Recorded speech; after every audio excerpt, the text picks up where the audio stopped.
보통 이렇게 생각을 할 때 옛날 스타일의 드라마라든지 뭐 이런 것들이 엄마는 재미있고 요즘 젊은 애들 드라마는 별로 재미없을 것 같아 보이거든, 생각을 할 때. 근데 막상 드라마를 이렇게 보여주면 그렇지도 않아. 요즘 애들 거든 옛날 스타일의 거든 뭐 상관이 없어. 다만 이제 엄마가 좀 싫어하는 스타일이 너무 폭력적이거나 아니면 귀신이 너무 이렇게 좀 나오거나 그런 것들에 대해서 좀 거부감이 있고 그런 거고, 그렇지 않고는 예측 불가야. 사실은 그잖아, 우리 전에 봤던 그 메리 킬즈 피플이라든지, 그건 주제가 너무 무겁잖아. 의사가 그 환자, 고통이 심한 환자들을 이렇게 죽을 수 있게끔 도와준다라는 개념으로 접근해 오는 것도 사실 독특하고 우리 일상에서 볼 수 없는, 그러니까 우리 일상에서 볼 수 없는 내용들인데 주제가 무겁잖아. 그것도 그건 물론 이제 드라마틱하게 푼다고 해서 이상한 그 장면들을 많이 집어넣어 놔서 그렇긴 한데, 드라마의 재미 요소라서 그런데, 그런 거에 비하면 또 은중과 상영 같은 경우에는 그냥 잔잔한 얘기인데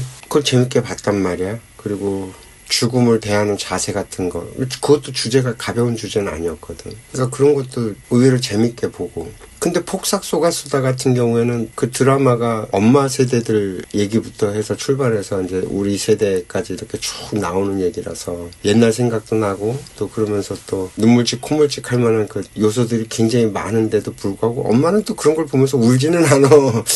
그러니까 그 포인트가 어디인지를 잘 모르겠어. 내가 제일 의아해했던 거는 이제 그런 거였지. 아, 엄마가 의외로 많은 세상의 이야기들에 대해서 잘 모르는 게 많구나라고 느꼈던 게, 알라딘과 요술램프를 엄마가 모른다라는 거.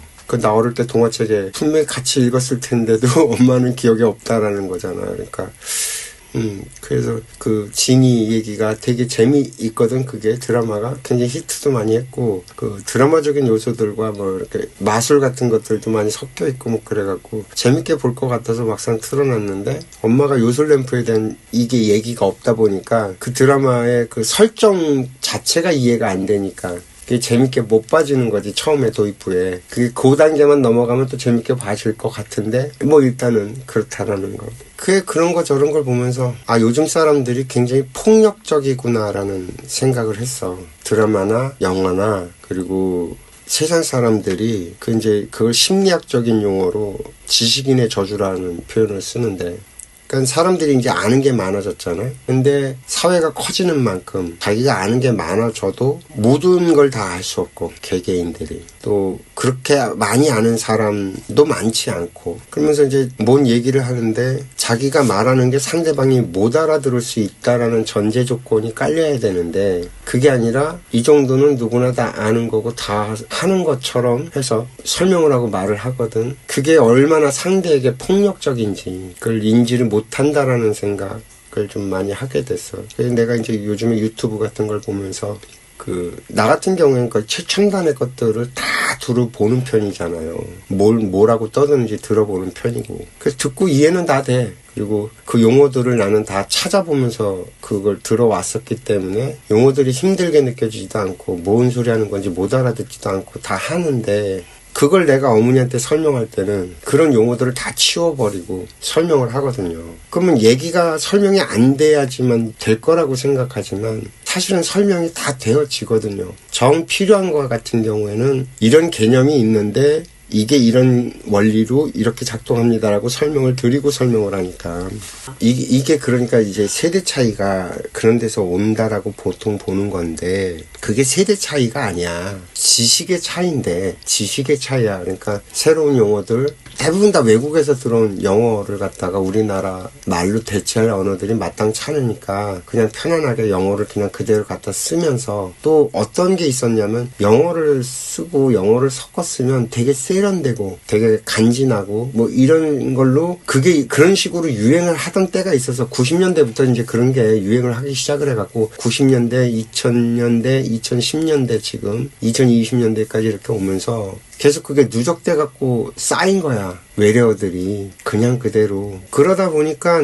그때 그 타이밍을 놓치고 그걸 쫓아가지 못했던 사람들은 그냥 다 도태돼 버리는 거야. 전부 다 싸그리 다 도태돼 버렸어. 그게 이제 어머니 아버지 세대들이고, 그리고 이제 베이비 부모 세대들 중에서는 이제 좀 사는 게 힘든 사람들이 대부분 다 그렇게 누락자가 돼 버린 거지. 과연 그게 옳을까? 라는 생각을 나는 진짜 많이 해요. 과연 그게 진짜 아는 걸까? 라고 생각을 진짜 많이 해요. 정말 많이 해요, 나는 그 생각을. 그러니까 뭐냐면 내가 아버지를 어렸을 때 이렇게 봤을 때 아버지는 고등교육을 다 받은 분이고, 그러다 보니까 세상에 돌아가는 어떤 지식 같은 것들을 모르시는 분이 아니란 말이에요. 오히려 더 많이 알지. 그 세대의 그 양반들, 아버지 세대의 양반들보다는 많이 아는 편이고, 특히나 이제 법 지식 같은 경우로 놓고 보면 법은 뭐 워낙 해박하신 분이고, 근데 그 이제 신도회장 할 때 신도들 데려다 놓고 얘기를 할 때 어려운 용어들을 쓰냐면 전혀 쓰질 않아. 그러면서도 충분히 다 설명을 해내고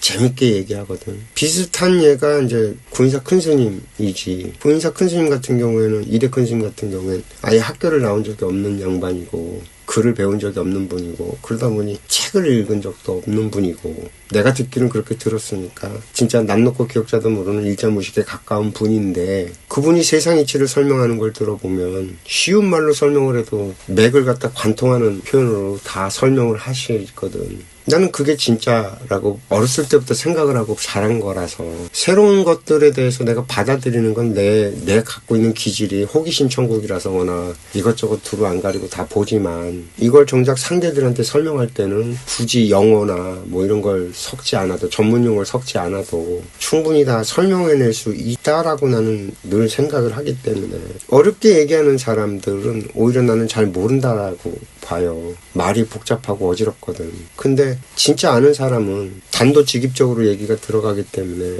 그 화려하게 뭐 어떤 용어들을 써가지 않아도 충분히 다 설명할 수 있다는 거거든. 이제 철학 같은 경우가 대부분 그래. 내가 철학 서적들을 보면서 짜증이 나고 이제 올라오는 게, 그 어떤 철학적인 어떤 뭘 세웠다라고 얘기하는 세계적으로 유명한 애들이 있어.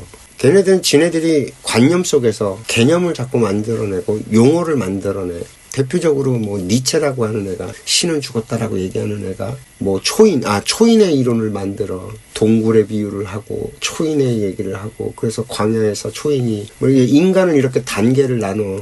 지가 말하는 걸 지가 설명하기 위해서 지가 이론으로 만들고 지가 용어를 만들어서 설명을 해. 새로운 용어들을 자꾸 만드는 거야. 그런 철학자들이 엄청 많은 거야. 기존에 있는 거 갖다 설명을 하면 되지. 그거 갖고 설명을 못 해낸다는 얘기는 지 생각이 현실에 기반을 두고 단단하게 일어서지 못했다는 얘기거든. 세상 사람들이 살아가는 방식을 갖고 설명해내지 못한다는 얘기는 자신의 생각이 허공에 떠 있다는 얘기거든. 나는 오히려 그렇게 받아들이거든. 어렸을 때 키에르케고르를 읽으면서 아마 쌍욕해가면서 그걸 읽어내는데 정말 짜증이 날 정도였었거든. 근데 요즘 애들이 계속 그런 식으로 발전을 해. 왜냐하면 기존에 있었던 것들을 갖고 얘기를 하면 자기는 새로운 걸 내놓는 사람이 아니잖아. 그러니까 요즘에는 자꾸 새로운 걸 내놔야지만 앞서고 자기가 1등이고 그 분야의 권위자가 되는 그런 사회적인 기류가 있어서 항상 최첨단을 달려가야 되고 뭐 이런 사회적인 기류가 있거든. 그게 서양 애들이 만들어 놓은 방식인데, 내가 성장하고 자랄 때는 그런 것들을 다 받아 먹으면서 성장을 했는데, 지금에 와서 내가 이렇게 보면 말장난이야. 정말 전부 다 말장난이야. 왜냐하면 19세기 말 20세기 초 정도에, 그러니까 1, 2차 세계대전이 벌어지기 전에 철학, 수학, 뭐 과학 뭐 이런 것들이 다 나왔어. 기본 지금 현재 현대 과학에 필요로 한 씨앗이 되는 이론들이며 이런 것들은 이미 그때 다 나왔어. 음악도 그때 이미 다 완성이 됐고, 과학의 이론들도 그때 나와야 될 게 다 나왔고, 철학도 그때 나와야 될 것들은 이미 다 나와 있었고, 심지어는 그 프로이드나 칼융 같은 이런 사람들이 나와서 정신분석학이라든지 심리학이라든지 그런 토대가 되는 씨앗도 그때 이미 다 나와 있었고, 하여튼 내가 이렇게 세계사를 관통해서 지켜보면 1, 2차 세계대전이 일어나기 이전에 고맘때쯤까지 인류에서 나올 수 있는 정말 모든 건 다 쏟아져 나온 나온 거야. 그리고 난 다음에 1, 2차 세계대전이 딱 벌어지고 나서 거기서부터는 이제 그걸 기반으로 해갖고 이리 썼고 저리 썼고 이리 썼고 저리 썼고 할 뿐이지 전혀 새로운 생각의 씨앗이라는 건 존재하지 않는다. 그래서 내가 우스갯소리로 맨날 그 김정은 박사의 그 에디톨로지라는 그 표현이 정말 딱 맞는 거다라고 하는 게 뭐냐면 에디톨로지래. 에딧이라는 건 이제 편집이라는 거야. 그러니까 새로운 걸 창조한다라는 게 요즘 시대의 창조는 뭐 아무것도 없는 것을 무에서 유를 창조해내는 게 아니라 있는 것들을 어떻게 편집해내느냐 새로운 시각으로 그게 창조다라고서는 이제 설명을 하는 거거든. 그래서 자기가 새로운 용어를 만들어낸다고 만들어낸 게 테크놀로지 뭐 이런 것처럼 과학기술을 그렇게 표현하는 것처럼 에디톨로지라고 하는 용어를 지가 만들어낸 거지. 그러니까 이런 식이야. 보통 보면 지식인들이 가지고 노는 게 말장난에 가깝단 말이야. 그러니까 뭐냐면 뭐 내가 이제 지성인들 중에서 최고의 모범사례라고 하는 이어령 박사 같은 경우도 디지로그라는 표현을 쓰거든. 그걸 지가 만들어낸 거야, 자기가. 그러니까 아날로그하고 디지털을 합성시켜갖고 디지로그래. 그러니까 세상은 아날로그와 디지털이 합성된 세계로 흘러갈 것이다. 그렇다고 아날로그적인 감성이며 뭐며 그 뒷받침이 되는 것이 사라지지 않을 것이고 대신 그것이 다 디지털화돼가고 디지털에서 노는 세상이 펼쳐질 거다라고 해서 이걸 디지로그라고는 말을 지가 만들어내서 책을 냈거든. 그러니까 전부 다 내가 볼 땐 말장난인 거야. 전부 다 아주 새로운 것을 만들어내는 게 아니라 말장난을 치고 있다라는 거지. 그리고 그게 굉장히 아주 세련되고 최첨단의 어떤 뭐 이런 거고 뭐 이런 식의 표현들을 자꾸 만들어 가는데 문제는 뭐냐면 말이 너무 많아. 근데 이게 번잡스럽기만 하지 실질적인 고갱이가 없어. 알맹이가 없다니까. 그냥 허공에서 떠도는 잡소리들이지 실질적으로 우리 삶에 깊게 관통하는 맥이 없는 거야. 지 주장들이지 전부 다. 신선한데? 이 정도 순위지. 그걸 그러면 실제로 구체화시켜서 어떻게 구현해낼 것인가에 대해서는 전부 다 없어. 그러니까 내가 이제 그래서 말장난이라고 딱 결론을 져버리는 거거든. 근데 내가 이게 왜 세대 차이가 아니다라고서 명확하게 선을 긋냐면 어머니 아버지 세대들이 갖고 있는 그 삶의 고갱이가 있어. 무식해. 단순해. 그리고 어떻게 보면 되게 투박해. 거칠어. 근데 삶을 관통하는 맥점은 있거든. 그걸 짚어서 얘기를 하잖아. 그러면 어머니 아버지 세대들 다 도인이다. 요즘 애들이 쫓아갈 수 없는 그 깊이를 갖고 있는 도인들이라고. 난 그걸 정말 많이 느껴. 본인들이 스스로 되게 위축되어 있어. 위축되어 있어갖고, 왜, 많이 배우지 못했으니까. 그리고 최첨단이면 몸에 이런 것들이며, 뭐 이런 것들을 다 못 만지니까. 근데 어떤 삶에 대해서 얘기를 할 때, 어머니 아버지들이 던지는 그런 표현이라든지, 이게 맞아라고서 던지는 그 답들을 이렇게 보면 너무 차원이 달라. 그 베이비 부모 세대들부터 우리 세대들까지 내려오는 요 지식을 가지고 노는 세대들이 어떻게 범접할 수 없는 그런 깊이와 힘이라는 게 있거든. 그걸 지네들은, 그러니까 우리 세대들은 받아 먹고 컸는데 이걸 디지털 세대들한테 물려주지 못한 거야. 오히려 자식들 위한다고 하면서 진짜 삶의 깊은 고갱이는 전달해주지 못하고 지식만 전달이 된 거야. 그 지식 갖고 논이 되나 뭐가 이루어지질 않아. 지식은 허공에 떠 있는 것들이야. 삶의 현실에서 딱 두 발을 딛고 있는 게 아니라 허공에 떠 있는 말장난과 같거든. 그러니까 걔네들이 하는 얘기를 이렇게 들어보면 허무하지. 맨 말장난만 하고 앉아있고. 그 지금 방송에 나와갖고서는 뭐 토론회며 뭐며 포럼이며 뭐며 한다고 나와서 떠드는 것들을 들어봐봐요. 써먹을 게 하나라도 있나. 의견 일치를 봐주기를 하나. 그잖아. 전부 다 지 논리로 끌고 가서 지가 옳다라는 주장만 해댈 뿐이지. 근본적으로 이걸 갖다가 그러면 어떻게 할 것인가라고 했을 때는 그냥 다 각자 따로 국밥으로 놀잖아.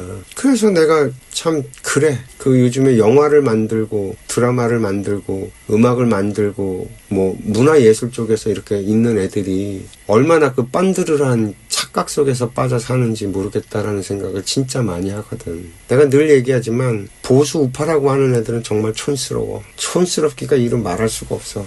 정말 후져. 근데 세련되고 멋지게 포장을 하는 건 전부 다 좌파 애들이야. 그러니까 이게 미치겠는 거야, 내가 쳐다보면서. 왜 멋지게 포장이 될 수밖에 없는 게 입 바른 소리, 멋있는 표, 이상향 이런 걸 제시하는 게 진보적이고 좌파적인 생각들이니까 포장하긴 정말 좋은데 그게 현실 속에서 구체화시키고 우리 삶 속에 녹아들어서 어떤 문제를 해결해낼 수 있느냐. 구현이 안 돼. 구현이 안 된다니까. 그걸 구현해낼 수 있는 힘을 가지고 있는 건 보수 우파야. 근데 얘네들은 후져. 얘네들은 촌빨스러울 수밖에 없어. 왜? 실무를 진짜 단단하게 다지면서 일어선 애들이기 때문에.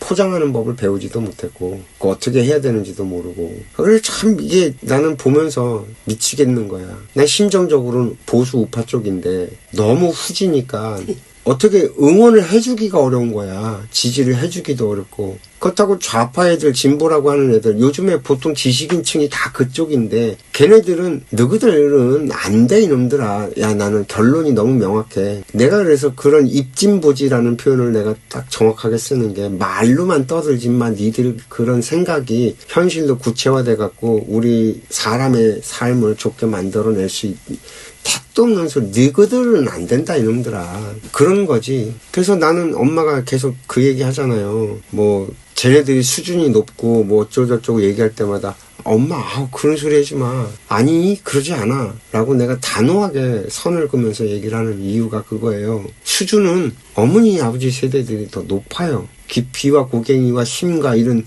모든 걸 다 가지고 있는 어머니 아버지 세대들, 그 어르신 세대라고 내가 부를 수 있는 그 세대들이 갖고 있는 그 힘과 그 깊이는, 그러니까 그 베이비 부모 애들이냐 우리들이 그 어른 세대를 못 이긴다니까. 내가 단호하게 얘기하잖아. 근데 그 어른들을 설득해낼 수 있어야 된다라고 나는 생각하거든. 지금 베이비 부모 세대들이 그 아주 개똥 같은 짓거리를 갖고 버릇을 잘못 들여놓은 게 노인네들 세대들을 갖다 팽시켜버리고 완전히 그냥 보내버리고, 그게 이제 베이비 부모들 운동권이라고 하는 애들이 그런 식으로 지금 세상을 끌고 와서 뭐 노인네들을 꼰대처럼 취급해서 뒷방 늙은이 취급하고 투표장에 나오지 말라는 식으로 조롱하고, 그게 다 베이비 부모 세대들부터 벌어진 일인데, 나는 그때부터 나는 저 개놈의 새끼들이라고서는 내가 맨날 열불 나갖고 화를 냈던 게 그게 노무현 세대들이란 말이야. 노무현의 후예들. 그래서 내가 노무현이를 갖다가 안 좋게 생각하는 게 그거거든. 아버지 어머니 세대들을 이해하고 설득하고 갔어야 되는데 그런 노력은 하지 않고 젊은이들의 힘을 얻어갖고서 엎어버린 거니까. 난 지금도 아버지 어머니 세대들이 이해되는 말을 하고 아버지 어머니 세대들이 납득할 수 있는 진보가 되어야 된다고 생각해. 진보로 가는 게 맞아. 내 세대들은. 근데 좌파가 아닌 진짜 진보라면 아버지 어머니 세대들을 이해시키고 설득할 수 있는 그 힘을 가진 게 진짜 진보라고 난 생각해. 그게 그 설계를 만들어낼 수 있다면 그게 진짜 진보다야. 아버지 어머니 세대들이 납득할 수 있는 답을 가지고 온 게 진짜 진보지. 그러지 않은 건 진보의 탈을 쓴 좌파들일 뿐이라는 거지. 나는 계속 얘기하는 게. 그래서 겉만 번지르르 하게 보기 좋게 포장한 거는 다 가짜라고. 가짜들은 가라. 그건 써먹을 수가 없다. 그래서 내가 항상 어머니랑 얘기하면서 그 얘기를 하는 거예요. 수준 높지 않아. 말만 번드르르 하고 그 용어들을 내가 못 알아들어서 그렇지 그 용어들을 다 설명해갖고 엄마한테 얘기하잖아요. 그러면 엄마 다 알아들어요. 못 알아듣는 게 한 개도 없을 거라고. 오히려 야 그건 아니지라고 하면서 이건 이렇게 돼야 되는 거지라고 어머니가 설명을 할 수 있을걸요. 가르칠 수 있고. 그래서 내가 그러잖아요. 수준이 낮은 게 아니라 쟤네들은 겉포장만 화려할 뿐이다. 고갱이는 어머니 아버지 세대들이 갖고 있다. 그러니 위축되지 마라. 주눅들지 마라. 이 세상 그 누구보다 가장 어려운 시대를 견디고 살아남아준 세대가 어머니 아버지 세대인데 난 살아있다는 자체가 기적인데. 그잖아. 일제시대 때 태어났어. 대부분 일제시대 때 태어나갖고 나라도 없는 나라에서 태어나서 거기에서 성장을 해갖고 해방이 되나 싶었더니 5년도 안 돼갖고 전쟁이 벌어져갖고 나라가 깡그리 폐허가 돼버렸어. 아무것도 없는 데서 출발을 해야 됐다고. 맨바닥에서. 그걸 어깨에 짊어지고 온 세대가 아버지 어머니 세대란 말이야. 우리들은 그 시절에 태어났으면 감당도 못하고 다 죽었어. 견뎌낼 수가 없었고. 우리는 그런 깡이 없어. 아버지 어머니 세대들은 그걸 견뎌낼 수 있는 근기들이 있기 때문에 그 시대에 태어나서 그렇게 살아냈 됐던 거야. 그 억척스러운 힘으로. 그 혜택을 본 게 베이비 부모들부터 시작이 된 거고, 걔네들은 누구나 다 학교를 갈 수 있었던 시대를 태어났던 세대들이고, 그게 공교육이 헌법에 보장되어 있었기 때문에 최소한 국민학교까지는 누구나 나오는, 그래서 문맹으로 까막눈으로 살지 않을 수 있는 세월을 부여받고 태어난 세대들이야. 베이비 부모들부터는. 물론 집안 환경이 그게 어려워서 그거조차도 못한 사람들도 있긴 하지만, 프로테이지로 놓고 봤을 때 70% 정도는 다 공교육의 혜택을 받았다고, 30% 못 받은 사람들도 있기는 하지만, 어머니 아버지 세대들은 그 교육을 그렇게 받을 수 있는 환경이 안 돼서 못 받은 사람들이 더 많아. 그리고 복지관에 오는 사람은 어머니 아버지 세대라 하더라도 교육을 받은 사람들이고, 그거 못 받은 사람들은 어디 있냐? 동네 공원에 그 노인정에 그런 데 가서 놀고 있는 거고, 그 차이인 거야. 그 세대 구분을 좀 해보자는 거야. 세대 구분을 해보면 아날로그 세대라고 부르는 게 누구냐면 어머니 아버지 세대, 그리고 베이비 부모 세대, 그리고 우리 세대, 이렇게 3대가 아날로그라고 부르는 세대인데, 이 아날로그에서도 어머니 아버지 세대는 그 위에 기계식 세대들하고 결이 같아. 그러니까 수천 년 동안 내려왔던 그런 맥락에 있는 마지막 끝 세대가 이제 사실 어머니 아버지 세대인 거지. 그죠? 그리고 난 다음에 어떤 세대들이 펼쳐지냐면, 공교육이라는 시스템이 만들어져서 문맹이 사라지고 누구나 글을 배우는 시대가 열린 게 베이비 부모 세대들부터, 야, 우리나라로 치면 이제 다른 나라마다 상황이 조금씩 다 다르니까 그런 환경이 일찍 만들어진 데도 있고, 그런 환경이 아직까지 안 만들어진 데도 있고, 그건 천차만별이라서. 근데 어쨌든 간에 세대 구분할 때, 우리나라에서 세대 구분하면 그런 식으로 세대 구분이 되는데, 어머니 아버지 세대들까지 진짜 개고생했지. 내가 아버지한테 이제 맨날 아버지 고생했습니다라고 얘기할 때마다 아버지는 그러거든. 야, 나는 고생한 것도 아니야. 내 삼촌, 그러니까 나한테 작은 할아버지겠지. 누군지 모르지만 장가를 안 갔을 수도 있으니까 작은 할아버지라고 말하기도 참 애매한 누군데, 어디 계신지도 모르는 누군데, 아버지한테 삼촌이었던 그 양반이 일본 강제징용에 끌려갔다가 겨우 나왔는데 전쟁 터지는 바람에 또 끌려가고 북한에 끌려가서 살았는지 죽었는지도 모르는 삼촌 얘기를 할 때, 아버지는 그 양반이 그렇게 가슴에 맺히나 봐. 매번 그 얘기를 하고, 돌아가시기 전에도 계속 그 얘기를 하셨잖아. 북한에 있는 삼촌 찾아야 된다고. 통일되면 거기 가서 삼촌 찾아야 된다고. 난 참 그 얘기하는 때마다 저 양반 참 가당치도 않은 얘기를 한다고 내가 그러는데, 어쨌든 간에, 그러니까 아버지는 아버지보다 윗세대들이 더 고생했던, 진짜 비참했던 세대가 그 세대라고서는 하니까, 난 내 할아버지 보면은 그냥 날라리 뽕으로 탱자탱자 일평생 그리고 살다 돌아가신 양반이어갖고, 그 세대들이 그렇게 고생을 했어라고 생각을 했는데, 정작 아버지가 봐왔던 거로는 그러지 않았다라는 거지. 할아버지가 좀 특이한 케이스였다라는 것 뿐이겠지. 근데 이제 내 입장에서 놓고 보면, 이 내일 가시거리에 있는 세대들 중에서는 아버지 세대들이 진짜 고생이란 고생은 다 한 세대들이거든. 내가 볼 때는. 그 이제 기계식과 아날로그 매일 위의 세대들까지가 진짜 비참한 이걸 다 경험하고 살아남은 세대들이고, 베이비 부모 세대들부터는 진짜 기회의 땅에 태어나서 기회의 시대를 살았지. 진짜 다 처음 지들이 다 해보는 세대들이니까. 그래서 내가 마음이 이렇게 한편으로는 짠하면서, 아버지 어머니 세대들도 내가 마음이 짠하긴 해. 그래서 내가 맨날 아버지 어머니한테 그 얘기 하잖아요. 아버지한테, 아버지 할 일 다 하셨어. 괜찮아. 이젠 할 일 다 해놨어. 진짜 그 얘기 많이 했잖아, 아버지 계시는 동안에. 근데 이제 내가 이제 열불 터지고 화가 나고 그러는 게 베이비 부모 세대들이지. 그러니까 한편으로는 짠해. 내가 형들, 누나들 이렇게 보면 거기들도 참 없는 시대에 태어나갖고 진짜 고생 많이 했다 생각하고, 내가 고생했다라고 얘기하는 건 아버지 어머니 세대들이 고생했다는 거랑 좀 개념이 달라. 뭐냐면 이게 앞을 보고 누군가가 이렇게 걸어간 사람이 있으면 그 뒤를 따라 걸어가면 되잖아. 지표가 있으니까. 근데 베이비 부모 세대들은 지표가 없는 거야. 앞에 누굴 보고 따라갈 지표가. 왜냐면 그 이전 세대들은 너무 옛날 것들이라는 거지.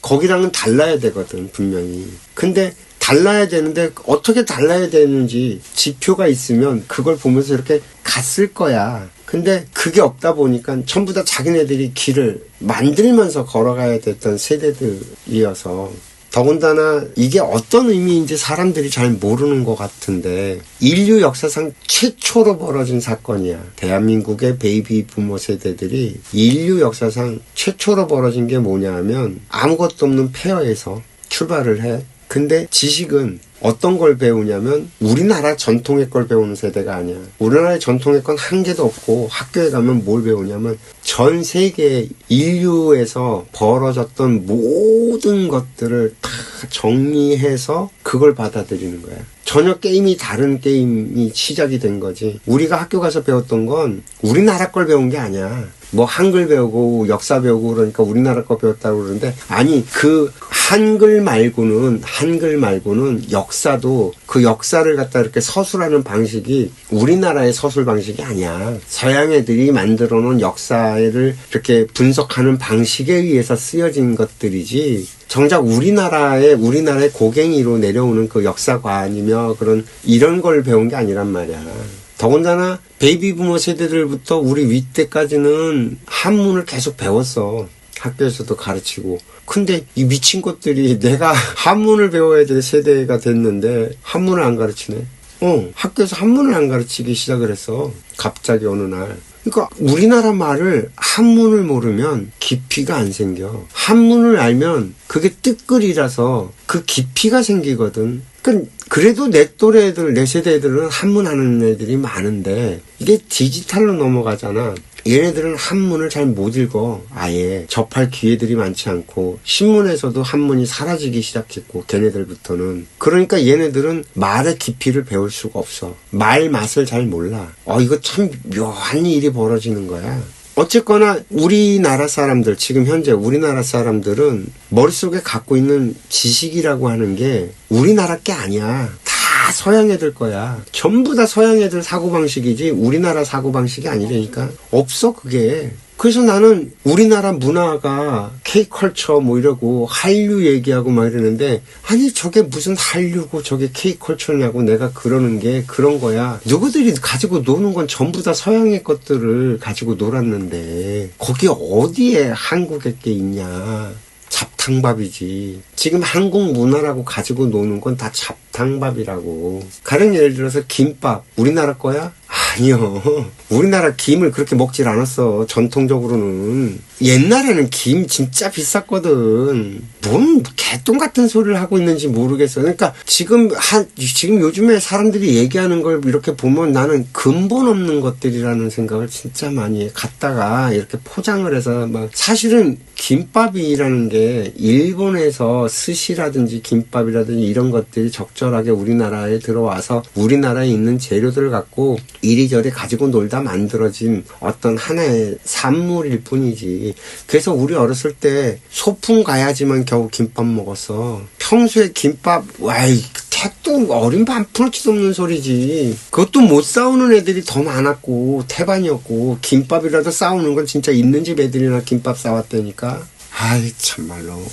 그러니까 내가 이래서 요즘 애들 얘기하는 걸 이렇게 들어보면 어른이고 애들이고 간에 과거를 싹 잊어버렸어. 실제로 내가 자라왔을 때의 그런 기억들을 가지고선 얘기를 하는 사람이 없어. 그냥 하늘에서 뚝 떨어져갖고 이게 원래 있었던 것처럼 다들 얘기를 해. 나 그러니까 어처구니가 없는 게 너무 많아. 얘기를 이렇게 하다 보면 사람들이랑. 니네들이 언제부터 그렇게 먹고 살만했다라고 그런 개똥 같은 소리들을 하냐는 얘기가 정말 난 많이 튀어나와. 니네들이 언제부터 금수저였고 은수저였고 그런 게 있었냐고 구분이. 옛날에 진짜 내가 어릴 때 회사 사장님 집이나 겨우 텔레비전이고 냉장고도 그때 없는 집이 태반이었고 그 회사 사장님도 냉장고 보기 힘들었고 자동차는 있었었고 전화기 있었었고 뭐 이 정도야. 근데 지금은 텔레비전, 냉장고, 세탁기 이건 기본으로 깔고 가잖아. 그럼 너희들이 어느 정도 수준이냐면 내가 자랄 때 회사 대표 사장님 수준으로 살고 있단 얘기야. 근데 그때 회사 사장님 대표님들은 어땠냐면 내 직원들 먹여 살린다라고 그 책임감과 의무감과 이런 정말 사명감 같은 거 갖고 살았던 분들이 사회 어른들이었다고. 그 사람들은. 근데 너희들 사회 어른으로 사는 놈 한 놈만 나와봐. 난 딱 이거거든. 베이비 부모 너희들 중에서 사회 어른으로 사는 놈 한 놈만 나와봐. 없어. 나이 처먹어서 애들처럼 옷 입고 뭐 그렇게 그러면 젊게 사는 게 그게 잘 사는 이런 개소리들이나 하고 앉아있고 아유 그냥 조댕이를 다 조사버리고 싶을 때가 얼마나 많은지 몰라. 나 유시민이 그 TV에 나오면 진짜 그 조댕이를 조사버리고 싶어. 아유, 저런 것들이 방송에 나와서 이빨 터는 걸 보면 아유 그래